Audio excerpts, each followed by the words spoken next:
P equals to mv. Here P represents the momentum, m represents the mass, v represents the velocity. इसके साथ साथ हमने ये देखा कि अगर हमारे पास कोई दो ऑब्जेक्ट्स हैं जिनका जैसे मोमेंटम का फॉर्मूला होता है P इक्वल्स टू mv, हमने ये देखा कि मोमेंटम कब ज़्यादा होगा, अगर दो बॉल्स हैं हमारे पास, दोनों बॉल्स में से जिसका मास ज़्यादा होगा उसका मोमेंटम क्या होगा, ज़्यादा।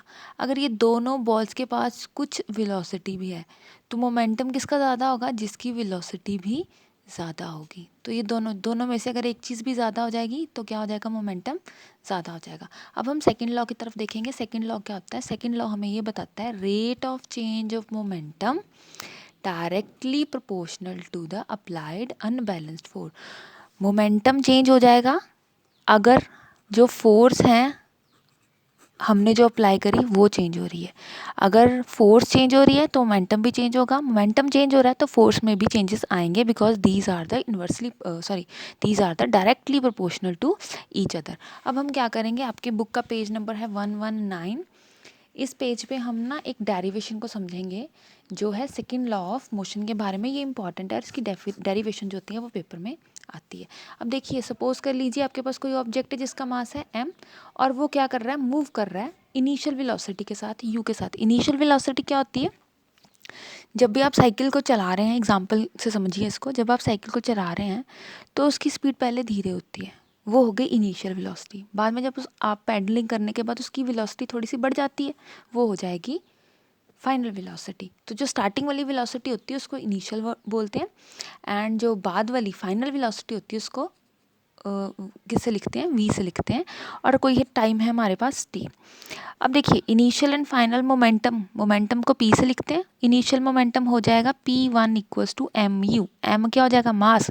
साइकिल चलाते चलाते मास तो नहीं ज़्यादा हो जाता, साइकिल का वेट तो नहीं ना ज़्यादा हो जा रहा, हैवी तो नहीं लग रहा ना वो, तो सेम ही रहेगा, मास तो कभी चेंज नहीं होगा। तो मास की जगह आ गया m, p1 आ गया इनिशियल मोमेंटम, p2 आ गया फाइनल मोमेंटम। ये v रिप्रेजेंट कर रहा है फाइनल, ठीक है, यहाँ पे u रिप्रेजेंट कर रहा है initial. Change in momentum, change निकालना, चेंज निकालने के लिए क्या करेंगे, p2 को माइनस कर देंगे p1 से। p2 की वैल्यू क्या है, mv, p1 की वैल्यू क्या है, mu। दोनों में m कॉमन है, m को बाहर निकाल लिया, ब्रैकेट में क्या आ गया, v माइनस u। अब आपको कुछ याद आ रहा है v माइनस u से, थोड़ा थोड़ा आपको ना मोशन वाला चैप्टर में पहुंचना पड़ेगा इसके साथ साथ। अब देखिए, अब डेफिनेशन में जो हमने किया था, rate of change of momentum is directly proportional to.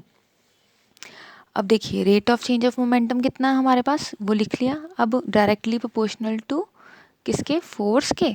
अब फोर्स क्या है हमारे पास, अच्छा मोमेंटम की वैल्यू क्या होती है, सबसे पहले m v, यही होता है ना मोमेंटम। अब हम क्या करेंगे, ये m आ गया, v आ गया, u आ गया, ओवर क्या आ गया, t आ गया। अब ये t कहाँ से आया बेटा, आपको ये फॉर्मूला याद है, v minus u equals to t equals to a. ये इक्वेशन कहाँ से आई थी, ये इक्वेशन आई थी v equals to u plus a t से।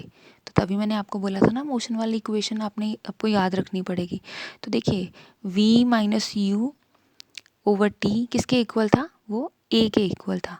तो ये देखिए, m हमने साइड में रख लिया, ये प्रोपोर्शनैलिटी का साइन हटा के क्या आ गया हमारे पास, k आ गया। k क्या है, कांस्टेंट है, और m का m आ गया, और ये सारे को रिप्लेस हमने किससे कर दिया, a से कर दिया। अब a की वैल्यू क्या है, ये एक्सेलरेशन होता है ना, ये एक्सेलरेशन होता है initial velocity final velocity minus initial velocity over time. तो ये हमारे पास फॉर्मूला आ गया सेकेंड लॉ का, which is equals to F equals to ma। और यूनिट क्या होगा फोर्स का, kg मीटर सेकेंड स्क्वायर।